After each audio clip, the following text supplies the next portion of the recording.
entah kenapa orang dengan kekuasaan itu rentan sekali ya dengan penyalahgunaan kekuasaan demi memenuhi naluri primitifnya.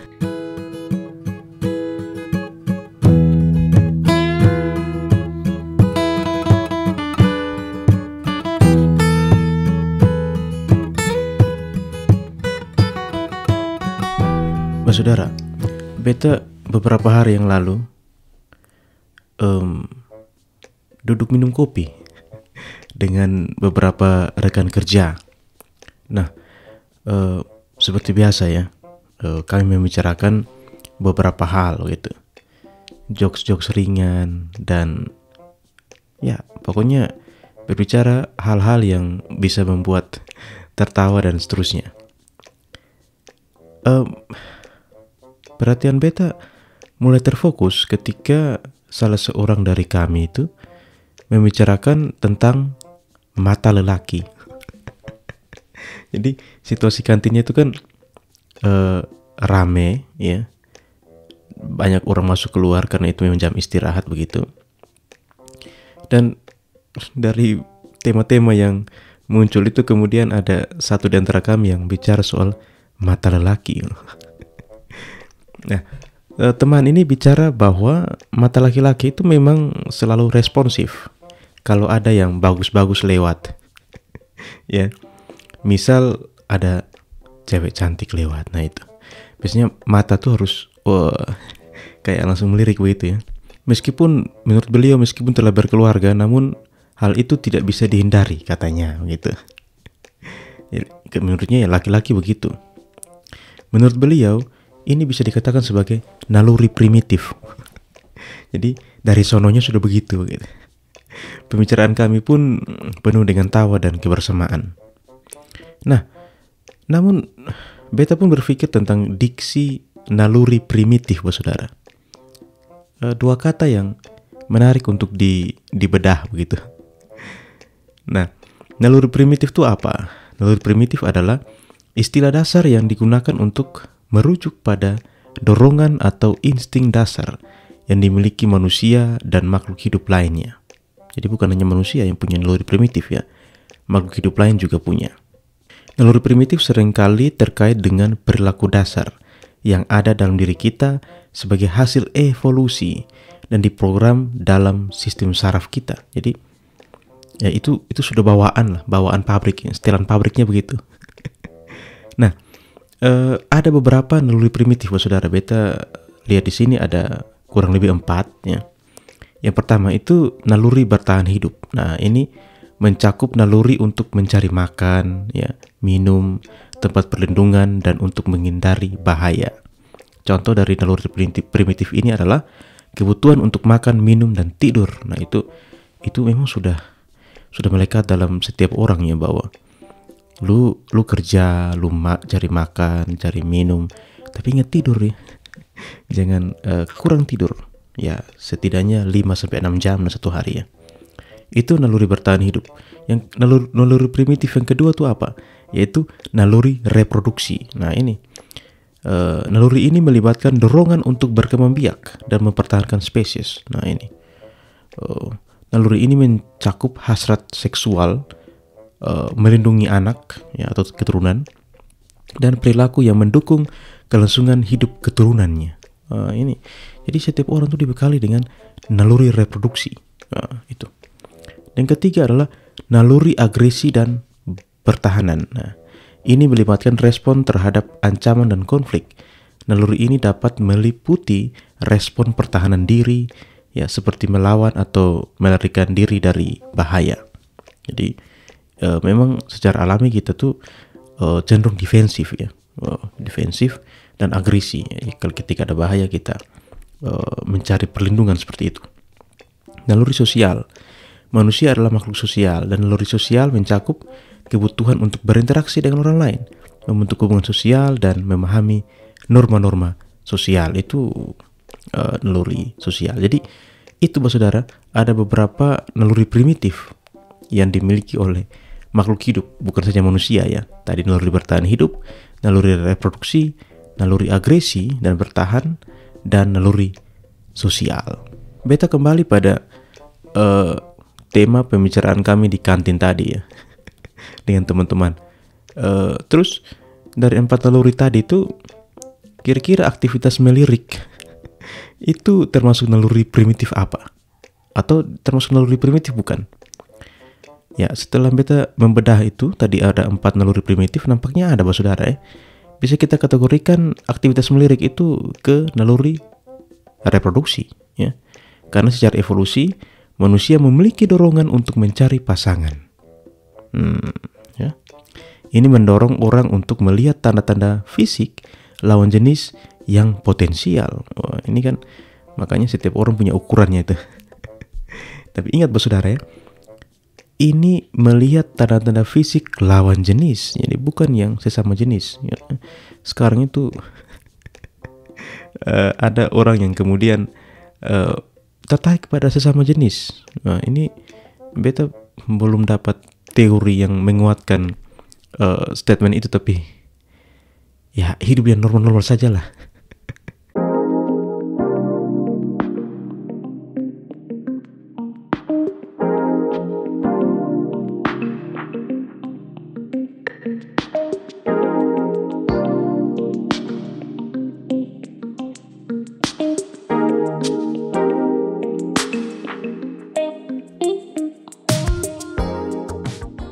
Beta juga sering dengar ada yang bilang laki-laki itu makhluk visual, sedangkan perempuan itu lebih mengenalkan emosi. Apakah benar seperti itu? Ya, itu sering ada yang bilang begitu. Nah, saudara, istilah makhluk visual digunakan untuk menggambarkan seseorang yang lebih responsif terhadap rangsangan visual atau aspek visual dalam kaitannya dengan daya tarik fisik. Ya.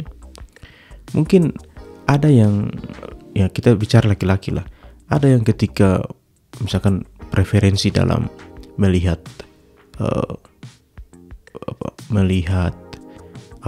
jenis motor lah.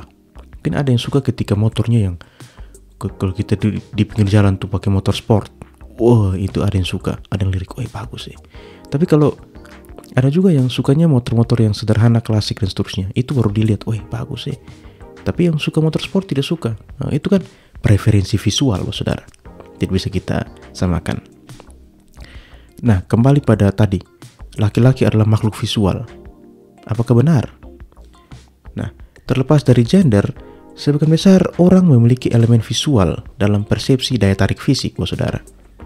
Ya, karena memang kita manusia kan memang makhluk visual, terlepas dari gender, saudara ya. Semua kan punya mata. Ini beta baca satu blog yang tulis namanya Ernesto Olivares. Nah ini, dia menyebutkan manusia itu 90% adalah makhluk visual.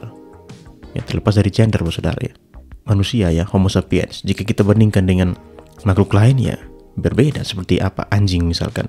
Anjing itu mengenalkan penciuman, atau kelelawar yang mengenalkan pendengarannya. Ya manusia ya visual kita nih. Ya, sangat visual. Tapi ya, jadi janganlah bilang bahwa laki-laki itu makhluk visual. Gitu saudara ya. Dan ini ada juga penelitian di 3M Corporation menyimpulkan bahwa manusia memproses visual 60.000 kali lebih cepat dibandingkan teks. Nah, jadi orang lebih suka lihat gambar, saudara. Ya. Hal ini membuktikan bahwa gambar adalah hal yang paling mudah diingat oleh otak kita. Jadi kalau dulu waktu kuliah lihat dosen kalau PowerPoint-nya itu hanya kata-kata saja, itu kan kita ngantuk juga tuh sebagai mahasiswa. Tapi kalau ada gambar-gambarnya, kemudian kita pun tertarik. Oh, gitu. Tertarik ya. Manusia lebih suka gambar daripada teks, saudara. Nah, ini juga mengapa sekarang di setiap sudut-sudut kota, sudut-sudut desa, kelurahan, dusun, dan seterusnya ada poster dan banner para caleg. Jadi apa ya? Ya, karena sekarang lagi menuju ke tahun, ya menuju ke momen-momen politik, saudara. Ya, dan itu sudah beta di NTT ini sekarang kan beta berkedudukan di Flores, ya di Pulau Flores. Nampaknya sampai pelosok pun ya sudah ada banner-banner, poster-poster para caleg ya. Ya, karena apa? Karena gambar masih dianggap efektif sebagai media kampanye, saudara. Meskipun sekarang adalah era media sosial, namun ya karena keterbatasan akses internet dan alasan efektivitas menjadikan media fisik seperti poster dan banner masih diandalkan, saudara. Jadi memang juga ada beberapa gambar caleg juga yang bertebaran di grup-grup WA, yang grup WA keluarga, grup WA alumni, grup WA banyak lagi ya bertebaran gambar-gambar caleg itu dan seterusnya ya. Meskipun para caleg juga sudah memanfaatkan ya media sosial untuk bisa mendongkrak suaranya untuk sebagai media kampanye, tapi nampaknya poster-poster fisik itu masih efektif ya saudara, karena dia lebih tahan lama begitu ya. Kemudian juga ya karena manusia makhluk visual. Tapi para caleg ini juga sudah memanfaatkan ini, saudara, sudah memanfaatkan teknologi dalam membuat dalam kampanye ini ya. Desain yang dibuat menarik dan jargon yang eye catching biasanya ya, itu menjadikan senjata tuh, saudara. Jadi kalau lu lihat foto atau banner caleg biasanya ada jargonnya tuh, pilih saya gitu, atau apa, dulu sampai ada yang pakai ayat-ayat kitab suci itu dan seterusnya ya. Gitu. Ada juga sentuhan teknologinya, saudara ya. Makanya ada tuh caleg dari provinsi tetangga kami ya, kami kan di NTT, ini tinggal ganti kata huruf di belakangnya saja, jadi NTT menjadi NTB. Caleg dari NTB yang digugat karena fotonya kelewat cantik. Ya, foto bakal calon legislatif ya, baca beritanya, bakal calon legislatif yang dipersoalkan oleh organisasi ya, salah satu organisasi ya, karena ini fotonya dinilai kelewat cantik ya. Jadi ini yang menuntut, ini sudah tuntut loh saudara. Ia meminta Bawaslu dan KPU NTB untuk menegur si bacalek ini dan melakukan evaluasi terhadap penggunaan foto untuk kepentingan kampanye. Kan menurutnya kelewatan cantik tadi. Menurutnya, wajah asli bacalek ini berbeda dengan yang tercantum dalam DCS atau daftar calon sementara. Ya, sampai ada yang perhatikan begitu. Saking visualnya kita. Ya, menurut beta sah-sah saja si ibu itu dia mengedit fotonya ya supaya kelihatan lebih menarik, karena ya untuk menarik perhatian tuh ya, tapi kan digugat. Dan ternyata si bakal calon legislatif ini bukan pertama kali digugat, saudara. Ternyata ini kedua kali beliau digugat karena fotonya juga. Pada pemilu 2019 bahkan sampai ke MK, saudara, Mahkamah Konstitusi. Kalau menyebut Mahkamah Konstitusi harus lengkap, saudara ya. Kalau disingkat nanti artinya bisa ke lain.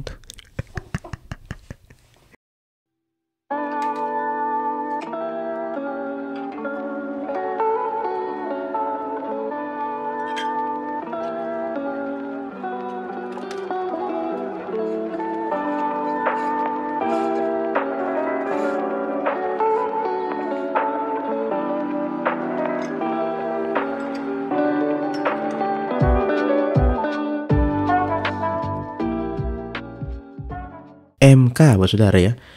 Maksud beta MK itu makan keluarga ya. Ya, makan keluarga. Pasti ada dong setiap keluarga acara makan keluarga ya. Ya bisa disingkat MK tuh ya. Acara makan keluarga adalah kesempatan yang bagus tuh untuk berkumpul bersama orang-orang yang lu cintai dan menikmati waktu bersama. Kalau di budaya, di kebiasaan kami kapan dilaksanakan? Biasanya saat hari raya agama ya, Natal, Lebaran dan seterusnya. Ya ini beta lihat sekarang sudah awal November, sebentar lagi Natal, ya pasti adalah ya makan keluarga. Entah di Natal atau di malam tahun baru, biasanya begitu. Nah, beta kan suka nonton film, ya film-film yang besok benonton ya yang itu-itu saja. Makan keluarga ini beta kemudian ingat satu film ya, bukan satu film, trilogi film The Godfather, di mana si keluarga Don Corleone itu sering untuk mereka makan bersama tuh ya. Mereka kan orang Italia, mafia Italia. Jadi di beberapa scene itu menunjukkan bahwa mereka senang untuk makan bersama. Mereka biasa makan bersama dan membahas berbagai macam hal tuh saudara. Tapi yang menarik saudara, di film itu, di trilogi The Godfather, kalau tidak salah di Godfather yang pertama ya, itu ada satu scene yang menarik. Jadi saat mereka makan itu ada salah satu anggota keluarga yang baru masuk ya. Dia membicarakan bisnis, tapi ada anggota keluarganya yang marah. Jadi ada semacam kode etik nih saudara. Mereka tidak akan membahas tentang bisnis di meja makan. Itu kode etik mereka. Nah, tradisi ini disebut sebagai omerta, yang merupakan kode etik yang mengharuskan anggotanya untuk menjaga bisnis dan operasi mafia tetap rahasia dan untuk tidak membicarakan bisnis mereka di meja makan atau di depan keluarga. Ya, jadi mereka menjaga itu omerta itu ya, tidak boleh bicara bisnis di meja makan. Kenapa seperti itu? Ini sekali lagi karena mereka mafia saudara ya. Mafia itu bukan sesuatu yang legal ya, ilegal. Kenapa seperti itu? Satu, alasan keamanan. Mengurangi risiko pengungkapan informasi rahasia. Yang kan tidak tahu toh, jangan sampai ada keluarga yang berkhianat. Yang kedua, mempertahankan citra keluarga.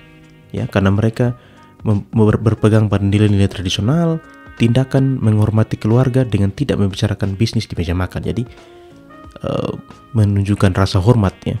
Karena kalau meja makan, kalau mafia kan yang terlibat dalam aktivitas mafia itu kan yang cowok-cowok, sedangkan kayak mama, saudara perempuan itu kan tidak terlibat. Jadi harus respect kepada mereka dengan tidak membicarakan bisnis di meja makan. Ketiga, kendali hierarki. Nah, ini alasan ketiga. Bos mafia tetap mengendalikan operasi dengan mencegah pihak lain mengetahui detail bisnis. Ini masih hubungan dengan masalah keamanan saudara ya. Jadi mafia itu kerjanya, beta sudah suka sekali di film-film mafia. Jadi mereka tuh perintahnya tuh dari mulut ke mulut. Jadi yang pemuncak kepala mafianya itu biasanya punya kaki tangan ya. Jadi mereka harus menjaga tuh hierarki. Seperti itu. Nah, kerennya saudara, memang sih mafia itu ilegal. Tapi kerennya mereka tetap menjaga tradisi-tradisi yang sudah menjadi kode etik mereka. Ya. Tradisi itu, ya kalau kita bicara tradisi, tidak harus tertulis dalam dokumen resmi seperti undang-undang dan lain-lain saudara. Ya, kerennya tadi omerta tadi ya, meskipun tidak tertulis, mereka tetap menjaga itu. Kan ada tuh ya peraturan yang tertulis tapi bisa diubah loh. Tapi ini caranya legal dan melalui mekanisme resmi untuk memenuhi kepentingan beberapa orang atau kepentingan keluarga. Tidak tahu, ini kan kita lagi bicara makan keluarga, MK ya, mafia legal lah.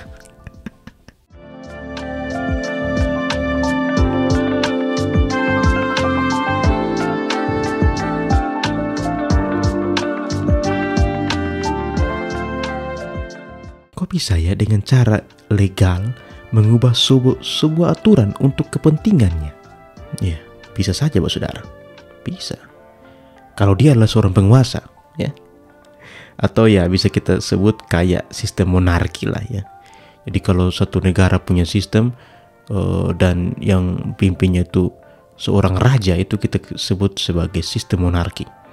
Nah kalau sistem monarki ini lu tahu tuh, ya kalau sistem monarki itu kan dipimpin oleh seorang raja ya. Kalau negara kita ya tercinta ini kan bukan monarki, kita kan sistemnya demokrasi gitu ya. Kita dipimpin oleh presiden. Kalau monarki itu raja.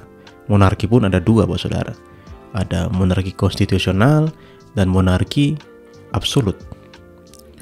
Kalau monarki absolut itu yang penguasanya bisa tuh, pokoknya aturan bisa dirubah supaya penuhi saya punya kebutuhan ini. Itu monarki absolut saudara.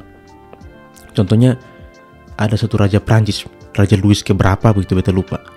Ada satu istilahnya itu, beta ingat, El Etat Ches Moi. Itu artinya apa? Negara ini adalah saya. Jadi beta membuat apa saja, intinya raja membuat apa saja bisa lah. Karena el eta chesmoi tadi. Negara ini adalah saya. Monarki absolut. Ini mengekspresikan keyakinan bahwa kekuasaan kerajaan adalah miliknya secara pribadi dengan membatasi aristokrasi dan badan perwakilan. Tidak perlu ada, meskipun ada perwakilan, ada pengadilan misalkan ya, tapi lu di bawah kuasanya beta karena monarki absolut. El etat chesmoi, negara ini adalah saya. Lu tidak bisa omong banyak. Beta jadi ingat lagunya Ben Reef, Andai Ku Jadi Raja ya. Mau apa tinggal tunjuk sana tunjuk sini dan semuanya bisa. Entah kenapa orang dengan kekuasaan itu rentan sekali ya dengan penyalahgunaan kekuasaan demi memenuhi naluri primitifnya. Kembali lagi ya, tidak enak kalau lu tidak punya kuasa, begitu santai minum kopi, ceritain teman, enak. Tapi kalau lu punya kuasa, lu punya kecenderungan yang lu punya kecenderungan untuk bisa pakai lu punya kekuasaan itu untuk memenuhi naluri primitifnya lu. Misal apa? Misal beta ambil naluri primitif yang keberapa tadi, yang reproduksi. Ya. Contohnya perilaku mendukung kelangsungan kehidupan keturunan. Misalkan lu mau supaya lu punya turunan saja yang berkuasa, ganti lu begitu. Lu tidak mau orang lain. Misalnya begitu, saudara. Perilaku ini berbahaya loh. Kalau di sistem negara demokrasi, bahaya loh, saudara. Ya, setelah saya harus anak saya, setelah anak saya harus cucu saya, dan seterusnya. Akhirnya semua cara dipakai untuk memenuhi naluri primitifnya. Yang tadi. Tapi kan kalau di sistem monarki absolut itu kan diperbolehkan. Oh, sekarang ada sistem baru. Mungkin saja, bisa jadi. Demokrasi monarki absolut.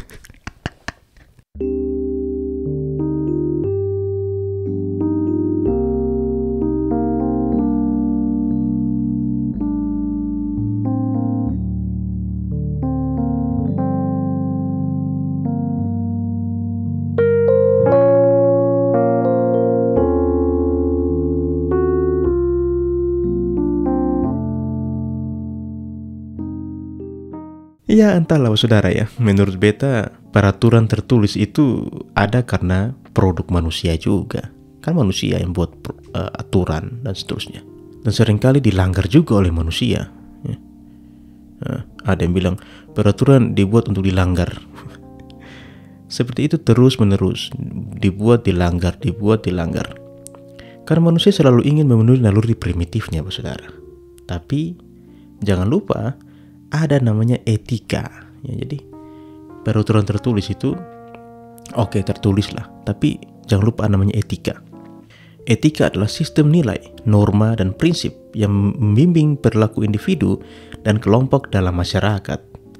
Etika itu produk budaya, saudara ya. Etika sangat dipengaruhi oleh faktor budaya seperti agama, tradisi, sejarah, dan norma sosial. Nah, misal beta sebagai orang timur diajarkan bahwa kalau jalan dan melewati orang itu harus tangan ke depan, membungkukkan badan dan bilang permisi. Itu etika, saudara. Itu tidak tertulis, tapi itu etika. Atau mungkin ada etika MK, makan keluarga, saudara ya. Keluarga berkumpul di meja makan dan makan bersama.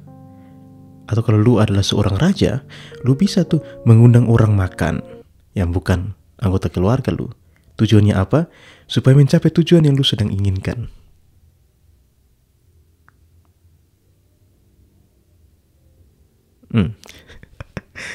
Saudara, sekian dulu untuk episode kali ini. Kita bicara soal raja-rajaan.